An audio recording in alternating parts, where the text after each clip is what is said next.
Welcome to another show of Trap Talk. Today we have our guests, Britt Dalton, co-host Ricky Marshall, co-host Jake Bundy, and co-host Chris Gerber. Welcome to the show, everyone. Thanks. Appreciate it. Ricky, can you introduce our guest, Britt, today? Absolutely. Hello, guys. How's everybody doing this evening? Oh, we're good. So we have Britt Dalton, and Britt now lives in St. George, Utah. I've known Britt for quite a while. Britt's a five-time All-American. One time as a junior gold. He's a Hall of Fame member in New Mexico. Potentially could be a Hall of Fame member in Arizona, too, with the qualifications he had when he lived in Arizona. So, Britt, welcome to the show. Hey, thanks for having me. It's a great pleasure to be here today. Absolutely. The one question everyone wants to know, Britt, because you've been shooting a while and I know shooting's in your family, how did you get started in trap shooting and what's brought you to the journey of where you are today? Yeah, so my dad, he grew up in Vernal, Utah. That's where he grew up, and he started shooting in Vernal, and he's the one that really got me involved in shooting. I registered my first targets in 1999 whenever I was 9. And I remember going out. I was in D class. I broke a 70 out of 100 at our club there in New Mexico in Silver City. Ended up winning a belt buckle, and from there I was hooked. So it's interesting because a lot of people ask me, well, how did you get your name? One thing that my dad told me is he got my name from Britt Robinson. So watched Britt Robinson shoot back at the Grand and really liked his name. And so he told my mom, hey, let's, name our first son, Britt or something close to it. So they ended up going with Britton, and then whenever I got into the trap shooting world, my dad signed me up as Britt. So, growing up, like I started really registering targets whenever I was 12, and it definitely was like a rough patch for me. I remember, whenever I first started out, I shot like a 1187, and I didn't really shoot it that well. And then kind of stepped up to BT99 because that's what my dad shot. And shot that for a little while. That's what I broke my first 100 straight with. And then actually a pretty cool story was whenever I was 14, I was shooting a Perazzi MX-14L and my gun broke on me. And my dad's like, well, hey, just pull out, my old BT99, my stainless steel, and let's go shoot a handicap. And we were shooting a marathon at the time because back in the day, marathon targets were pretty big. And so went out, pulled it out of the case, and went out and broke 100 straight from the 27-yard line. Holy crap. Yeah. So with the BT99? That's awesome. Yeah. So it was a cool experience. That squad that I was shooting with, my dad ended up missing the first target out and then ran the rest for 99. And I was shooting on post 2 and I broke 100.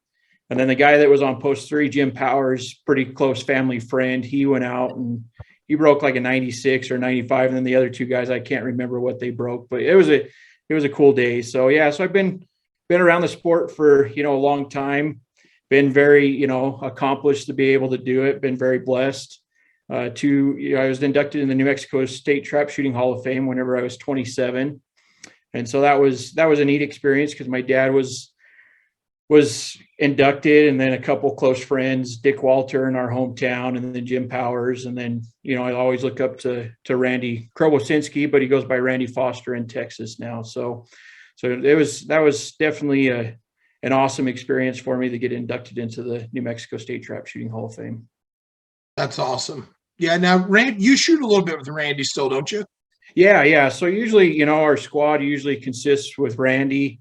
So we always try to squad up with him. We've been shooting since I've been young. So that's always been our squad. And it's a great squad because all of us are we're always rooting for each other, but then at the same time, it's like a competition, big time competition between Randy and I and everybody on our squad. So everybody always would say at the New Mexico State shoot, oh, well, we're just waiting, for the Dalton squad to come in, or, because they were always waiting for us to post all the big scores on our squad. So it was fun. And my brother, he shot too.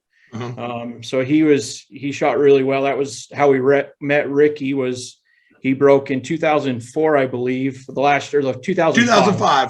Yep. Yeah, 2005, the last year at the Grand American in Vandalia. He broke 100 straight in the handicap from like the 22-yard line. and shot off with Ricky and Chris Vendel. So it was cool. Yeah. Now your brother, when he did that, if I remember right, I mean, that's been a while ago, but he, didn't he play targets only or something? Or there was some... So back in the day, like we didn't really understand all that stuff because we were new shooters at the time. Yeah. And just getting involved. This was like maybe our third time going back to the Grand. And so everybody's like, oh, well, you sub juniors and juniors, you guys can play targets only. And at the time we didn't know that if you played targets only, then you couldn't shoot for any of the trophies or the money. Yeah. And so, if we would have known that, we wouldn't have signed him up. So it was kind of interesting. We were like, well, geez, if he wants to shoot off for at least champion. And so we went up and talked to Gary, Sheridan, all them and Tom Arvis, because we knew Tom Arvis from New Mexico. He was the president at the time. We're like, hey, we didn't know this. Like, we'll pay the extra money. And luckily the ATA, was very, willing. Forgiving. Yeah, forgiving. So that was a cool experience.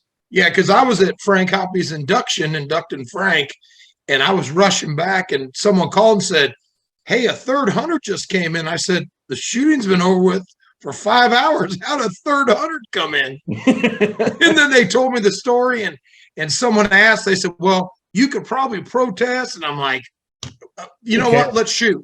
Yeah. Yeah. So it was cool. It was cool that Ricky and Chris did that, because that was like a highlight for my brother, especially being 12. And so, it was funny because whenever he broke the 100 straight, he came back to the trailer and he was like, we're like, how'd you do? And he's like, I got him. We're like, what do you mean you got him? And he's like, no, really, I broke 100 straight. I swear.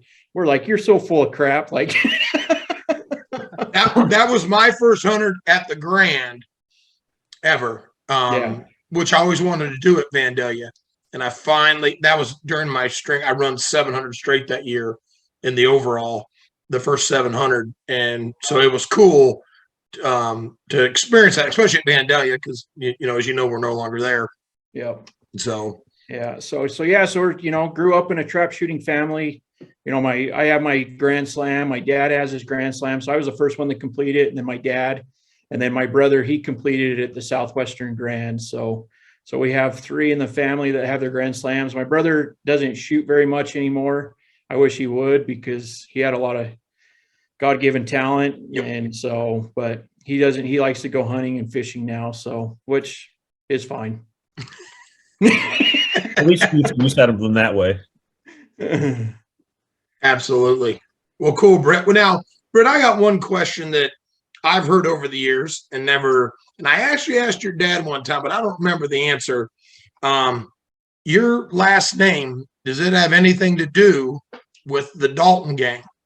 Yes, it does. Yeah. So that's what I thought. Oh, yeah. So I can't remember exactly the lineage of how it goes, but I believe Emmett Dalton, which was one of the guys that was shot in Coffeyville, Kansas. Mm-hmm. He's like a great uncle or something like that. So we kind of have ties to the Dalton gang. So it's pretty, pretty cool. So it's everybody always, whenever my brother was shooting, I was shooting, my dad was shooting, we'd always be recognized as the Dalton gang. And so, so it was, that's what I thought.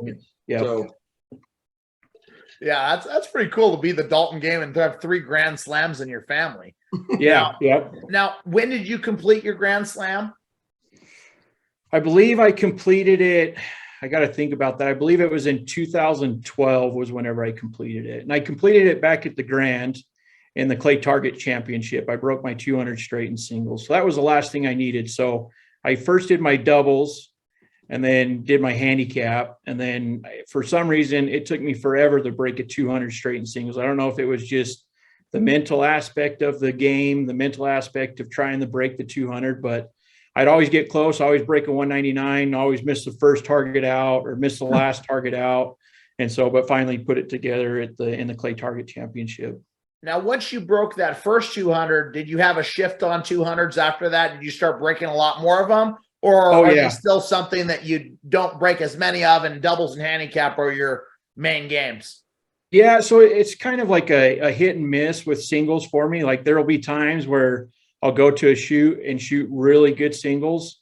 I won't miss a singles target. There's a couple of years in the New Mexico State shoot in Raton where, I would run everything in the singles. And then I remember that year I broke a 200 straight in New Mexico, went to another state shoot, broke a 200, and then went up the Spanish Fork and broke another 200 straight. So I had like 3 within a span of like 2 months.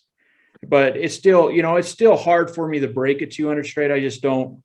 Sometimes everything falls into place, and then sometimes it doesn't. So it's kind of the monkey on my back. I don't have a ton of 200s, but it's still, still there. Is there anything mentally that you're that's holding you back from making that shift to consistently break 200s? There's nothing like mentally breaking the 200. I think with singles is such a mind game, and then also making sure that you're not moving that gun until you see the target. And so that's probably my biggest problem is just staying at home. So like before I shoot, before each shot, I'm always saying, hey, make sure you don't move that gun. And so I kind of have a phrase, hey, stay at home. And that means, don't move that gun until you see the target. And a lot of times whenever I do miss a target, it's because I moved the gun or I didn't get a clear lock on the target. And then also another reason, I shoot a release trigger. And so that has a lot to do with it too. So I think shooting a release for me, if I move that gun, the eyes go right back to the beads. And so it's super hard for me to kind of recover from that. And that's, most of the time, probably 95% of the time, the reason why I miss a singles target is because I moved that gun before I saw it. Didn't get the eyes on it.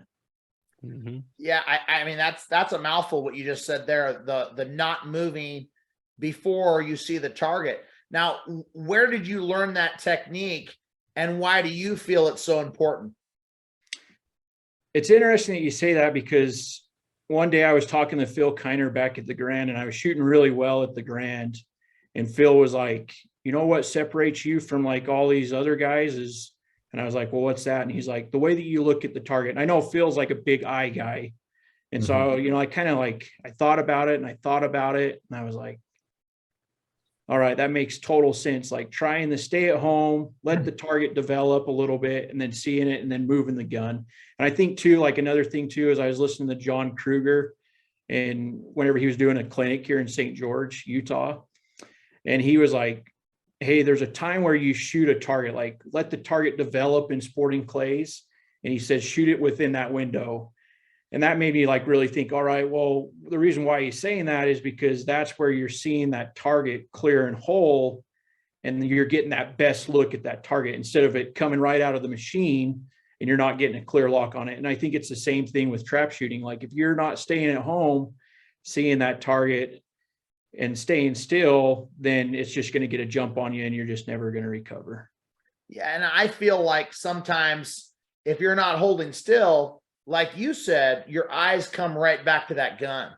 Yeah. Because you're looking for movement, right? So we see that movement, we naturally lock onto it, and then the gun naturally follows. I know me and Ricky are on the house. I've heard from other people that you're a higher hold gun shooter. Is that true? And if so, why do you shoot that way, and what brought you to that type of style? Yeah. So a lot of people think that I do hold a high gun, but I'm right down on the house. Oh, okay. So I hold, yeah. So I think it's just because how, my height. And so a lot of people are like, oh, well, you hold a level gun, but really I'm right down on the house. And so most of the time, like my beads are right down on the house. And then I'm trying to get that soft focus just a little bit above my beads, and then just trying to stay still. And that's the thing is I tell a lot of people, that the eyes are the most important thing in shooting. Like if your eyes aren't working together, then everything's not going to fall into place. So, I tell people, try to find that hold point that works best for you. So a lot of people, I know like Harlan, he holds a really high gun, looks down through the barrel, but that's what works for Harlan. And that hold point does for him. And I know, Ricky talks about, hey, I hold right down on the house, and that works best for me. And, Sean's the same way. And I think a lot of people have to play with what works best for them, because not every style of shooting, the way Ricky shoots or the way that I shoot or the way that Harlan shoots is going to fit everybody. And that's kind of what I've done with my shooting throughout, my career, is kind of watched you know, I never took any clinics. So, you know, I never, you know, learned. My dad taught me. And so, you know, I've watched Ricky shoot, and I've watched Sean shoot, and I've watched Harlan shoot, and I've watched, you know, all the great shooters, and tried to figure out, you know, hold points and how they, you know, move to the target and how they do different things, and mold it into my style of shooting. And I think that's what, you know, has made me successful. Now, what's your point of impact that you're shooting? Yeah, so I don't shoot like a super high gun. My point of impact is probably like an 80-20, maybe 90-10 at the most. And so I feel like that's the best for me. I shoot a top single. So, you know, I tried to shoot an unsingle, but I could just never shoot it. And I think the reason why was because I shot a BT-99 for so long that I just think that, you know, that barrel there and everything else it just is just a lot better for me. So the other day, you know, I tried to make a switch to an unsingle and went out and shot it absolutely terrible. And I was like, oh, you know, I'll keep going. And then I was like, what are you doing trying to change all this stuff? Let's just keep with what's working for you and keeps, you know, and do that. So yeah, don't fix what's broke. Yeah, exactly. And so I think a lot goes into it too, is like getting a gun, shooting where you're looking to. You know, I know a lot of people will say, oh, you know, I shoot, you know, 120% high. Well, yeah, that works for them. But, you know, my dad was always taught, you know, he always taught me, hey, you know, let's just set it up for singles on the straightaway. And let's just, you know, kind of dial that gun in at that point of impact till you're just boiling targets where they're just a smoke ball. And then let's leave it there and pattern it. And then, you know, go from that throughout your career. And so my dad's, you know, been definitely a big impact on helping me set up my gun and get it shooting where I'm looking. Nice. So you said your brother shoots, your dad shoots, the whole family shoots. Do they all hold on the house too? Or are you aware of kind of their techniques? Is it the same for all three of you? Or do you got three different styles? Yeah, it's kind of like my brother, he holds down on the house. He shoots a MX 2005, a Perazzi. So he shoots, you know, the high rib gun, and he holds right down on the house. He kind of made the change with the over and under for singles because he felt like that was a little bit better for him. And then he shoots his unsingle for handicap. And then my dad, he shot a top single, and he used to hold right down on the house. But as time has aged, you know, as he's gotten older, his eyes have gotten a little bit, you know, they're not the greatest. And so he made a switch to the unsingle, and now he's holding a little bit higher gun and kind of looking down through the barrel because that's kind of helped him. And so, you know, that's the thing is, you know, I know that there's a lot of people in the trap shooting world that say, you know, well, I've had to change as I gotten older. I've had to change hold points and things like that. And that's true for my dad too. It's just adapting with age. You know, things change, your body changes, and then eventually you just got to make those little micro adjustments as time goes on. Yeah, exactly. So you're our first guest speaker that shoots a release trigger. How long did it take you to get to the point where you said, hey, I've got to go to release? And for our shooters that are dealing with issues with a pull and considering a release, what was the time where you said, hey, I've had enough of this, I've got to make this shift? What were the signals in your mind? So I think the biggest signals for me is like every once in a while, like I would get a flinch. And then my dad was kind of getting to that point where he was starting to flinch a ton, especially in doubles. And so he made the switch, and then he started to shoot lights out with his release trigger. There was like 3 or 4 years that he just shot lights out. Like he couldn't miss anything. He made the All-American team. You know, I know it like Vernal, he broke 100 straight with Ricky whenever Ricky broke his 400 by 400.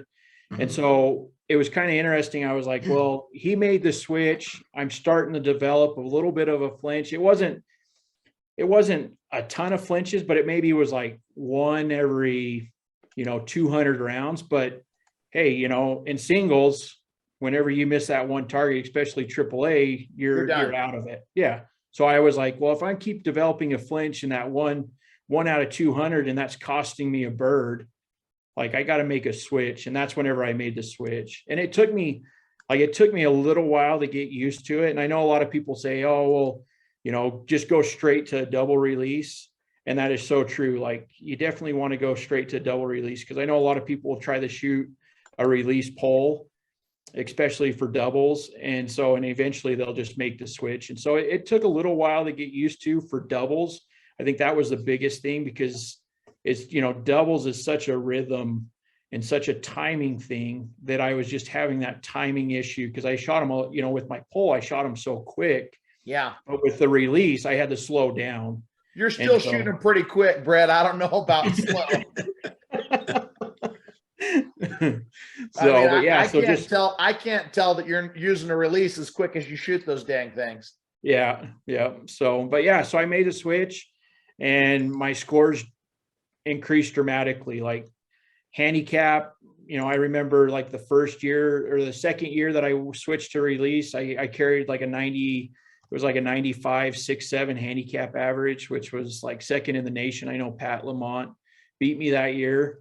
And so, but you know, throughout the time that I switched to that release, my scores, my averages and scores have just increased dramatically. Now, Britt, I got a question for you. So in 2021, you shot roughly 6,000, 6,500 singles, I think it was. And then you cut that back. Now, I guess that's caused because your wife just said you can't shoot anymore, or is that because you got a different job? Yeah. So I was living in Nebraska and I was working for the state of Nebraska. Yep. And I was covering 44 counties in Nebraska as a water well inspector, because that's, you know, my dad owns a drilling business in New Mexico. And so I was driving around, you know, 200 to 400 miles a day. And so I was like, you know, this is just too hard on me. Like, I can't keep doing this. I got to make a change. And I was like, you know, if I'm going to sit on my butt all day, like I want to sit in a cockpit. And I always wanted to fly. So I made the switch and started flight school in Phoenix, Arizona. That was the reason why we moved to Arizona. And so I finished up my flight training. I didn't shoot a lot in 2020, right around there. And then I finished my last check ride, and that's whenever COVID kind of hit. Mm-hmm. And so I kind of wasn't able to get a job as a flight instructor because the school just laid off like 53 instructors the day before I did my last check ride. And so that was whenever I started to shoot a ton, because I didn't have a job. And then my dad was like, well, you can come back and work for me. We'll go shoot, like, let's go have fun. And then another thing too, is like, I was shooting really well. So I was like trying to carry that throughout the shooting year. And so really make a run for the All-American team, because I never really had a chance to kind of do that. And so that, like, that year that I was third, like that's whenever I kind of made that run for the All-American team, and I was shooting really well. And so that was kind of the reason. And then after that, I had to get a job after the Autumn Grand and get back to flight instructing. The school called me back and was like, hey, we want you to come back as a flight instructor. And so that was the reason why I didn't shoot a lot last year. And then in February of this year, I started a new job with an aerial survey company as a pilot. So I'm doing that right now, flying a Cessna 206, trying to build my hours to get up to a commercial airline pilot. So it takes 1,500 hours to get there. So I'm just slowly working my way that way. Is that your end goal, is to fly commercial or fly private, or? Yeah. So I think my end goal is probably, to do whatever, if I can get my 1,500 hours, get my ATP. And then if I can get, on with SkyWest or one of these small regionals, I'll do that. But I wouldn't even mind doing the private world stuff. The only thing that's bad about doing the private world stuff is you kind of don't know your schedule a lot. And so I think I kind of want to go to, the commercial side of things. And then that'll kind of enable me to do a little bit more shooting, which that's kind of what I want to do. So how long did you live in Phoenix then? 2 years? Yeah, we lived there about almost 3 years. Yeah.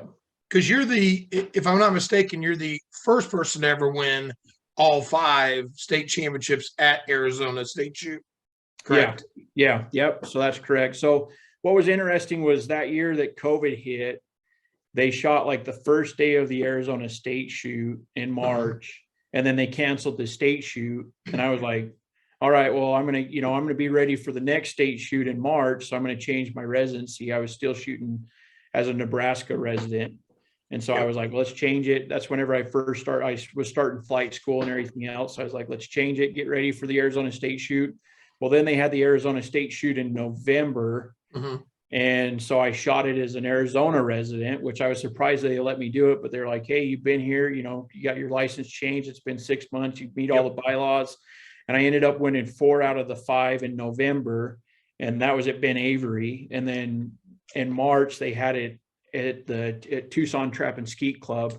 And then that's whenever I won all 5. So that was definitely a cool experience. So yeah, so out of those kind of in that little 6-month period, I won 9 out of the 10, which was cool. Now they're all glad that you're a Utah resident. Yep. Now they're all glad I'm a Utah resident and glad I'm out of Arizona. So are you going to try and get a plane and fly to your shoots from here on out, or save costs? I know a guy out of North Dakota who used to do that, would fly down for the Grand and just land at that airport right there in Sparta. Yeah, so I do have my own airplane. So my dad and I actually, whenever I finished flight school, I wasn't hired, so we kind of looked for a plane, and we found actually a plane there in our hometown. So we bought a Piper Cherokee 235. And so we haven't been able to fly to any shoots yet, but that's kind of our plan. The reason why we bought it was to kind of fly to some shoots if we can, weekend shoots and things like that. So yeah, definitely have plans to take the airplane to some shoots. So we'll see what happens this coming year. So I have a question for you, Britt. So I was told a long time ago when I went and got my eyes examined that I had pilot eyes, which was 20/10 vision. Are you like a 20/10 vision guy too? Is that considered pilot eyes? And how important is that transitioning from flying planes to shooting trap targets? Yeah. So the biggest thing too is like, I've kind of taken the things that I've learned as a pilot, because pilots, you definitely have to have the stick and rudder skills. But I think the reason why I shot so well in that year that I was 3rd on the All-American team in 2021 was because I just finished flight training, and a lot of it was dealing with looking at the instruments and scanning the instruments. And that is just like, you're specifically under what they call under the hood. And so you're just looking at those instruments and just scanning that. And I think that kind of helped me with my eyes. And then also I think coming in, at a fast airspeed and coming in down to land, and transitioning those eyes from your aiming point, like close to the runway and transitioning to the end of the runway to land, has definitely helped me in trap shooting. And that's kind of what I kind of tell people is, hey, like it's easier for your eyes to transition from up close to farther out instead of going farther out, closer in. And so that's kind of what I tell a lot of people whenever they're missing a target. Hey, don't focus so far out, but focus closer in and then transition those eyes out. So that's definitely kind of helped me in trap shooting. That's interesting. I took a Frank Hoppe clinic twice, and I think he pushed the look further out and then focus back. I swore I heard him say that in a clinic. You could be right, Jake. Of course, Frank was my coach and mentor. I never listened to any of the clinics I went to with him. I just screwed around. But yeah, that and back in the old days, those guys would do that. They always looked further out, it seemed, because your eyes do react faster to something up close, but the target's going away.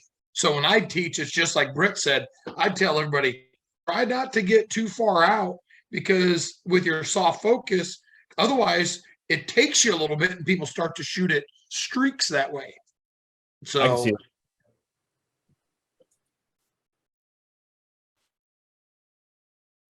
Chris, you're up. Chris.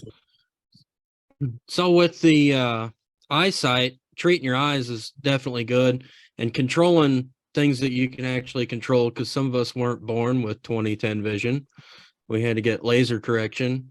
If you had to pick 3 lens colors to cover the entire country, or just limit yourself, say you're a new shooter just getting into it, you get one of those 3 lens sets, what colors would you be picking? I think for me, like I shoot Pillas glasses and I have too many lenses. And it's funny because you get all these lenses and you buy all these lenses, and then you're like, I only use like 3 lenses. So like the ones that I use is a watermelon, which is like a 60. And I'll use that for like a real cloudy day whenever the sun's not out, trying to get the maximum sunlight into your eyes to where you can see that target. On a bright and sunny day, like I'll use either like a 44 CMX, which is kind of like that mid, and then I'll also use like a raspberry. And I think those are the best ones for my eyes. I know that everybody's eyes react different to lenses. And so it's kind of trying to figure out what lenses work best for you. And then just sticking with those three. So I know like different clubs, like Tucson, I'll shoot the 44 CMX, like, cause it's always bright and sunny. Whenever the sun goes away and you get those white clouds, I'll switch to that watermelon. I love that raspberry. That's a go-to. Yeah, it is a go-to. So it's a good lens. So you're obviously a well-traveled shooter, Britt. Is there any gun clubs in the country that you would say are your favorite gun clubs? Or are there any gun clubs that you'd like to go to that you haven't been to yet? Yeah, definitely. So my favorite club is got to be Tucson Trap and Ski Club. I just love Tucson. I think the reason why I love Tucson is because it's close to New Mexico, close to Phoenix. And then I love shooting the Autumn Grand because the weather is just always perfect. So that's definitely, one that's on my bucket list, or, one that I always do. And then definitely Vernal. I love shooting Vernal. I don't think Vernal's the easiest place to shoot. I think it's a very tough place to shoot, especially, starting up on top of the hill and going down through the Widowmaker and the snake pit, as people call it. So yeah, if you haven't shot it, you don't know, but you'll know. Yep. So, but I think, Vernal's a great place. I love shooting Vernal because Sean sets a great target. He sets one heck of a doubles target. That's what everybody goes there and is like, I can't believe, from the 27-yard line, how you can just smoke a target. And that's the reason, the reason why is because Sean takes care of the machines. He throws, I talked to him about it and he says, hey, I throw a 42.7. So it's not a soft target. He throws a pretty stiff target and, it's just a good place to shoot. I like shooting the NRA Winnington Center. That's kind of one of my favorite places to shoot too. I don't like shooting it in May or that time of year because it can be really windy and cold. I like shooting it towards July and that time whenever the Southwestern Grand's going on, because usually you have the monsoons that roll in. So those are kind of like my top three. Places that I'd like to shoot would definitely be like Wisconsin. I'd like to go down the Silver Dollar just to say, hey, I went down to the Silver Dollar. I know everybody says it's a tough place to shoot.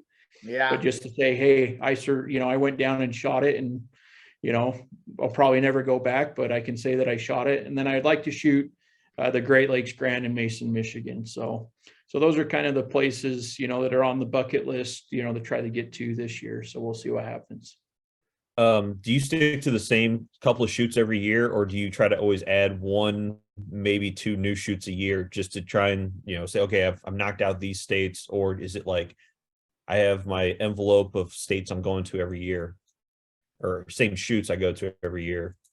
Yeah. So for me, like it depends on how much time I can get off of work.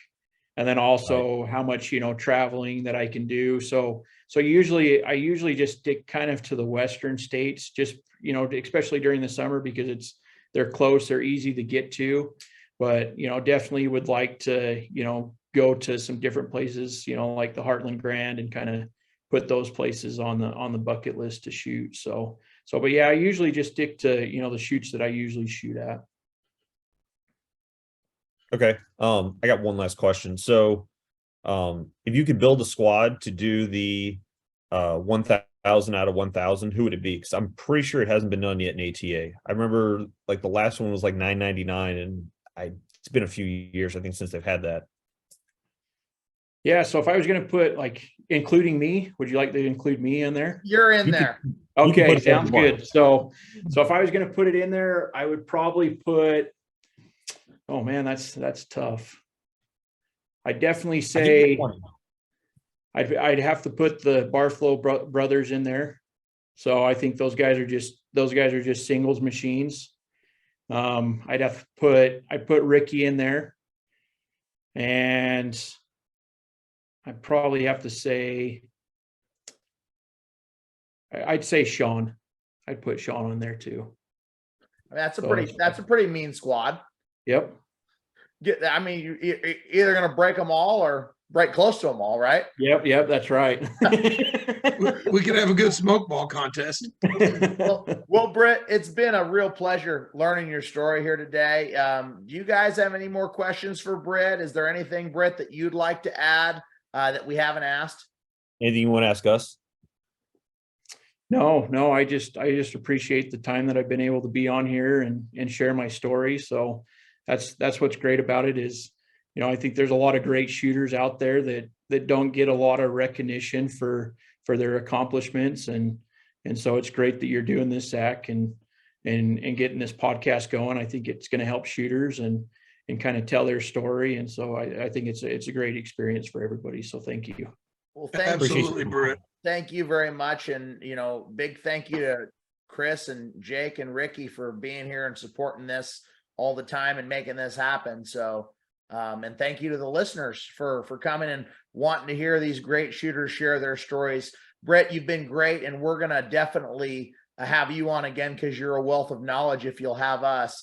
Is there any sponsors or people that you'd like to thank before we cut out of here?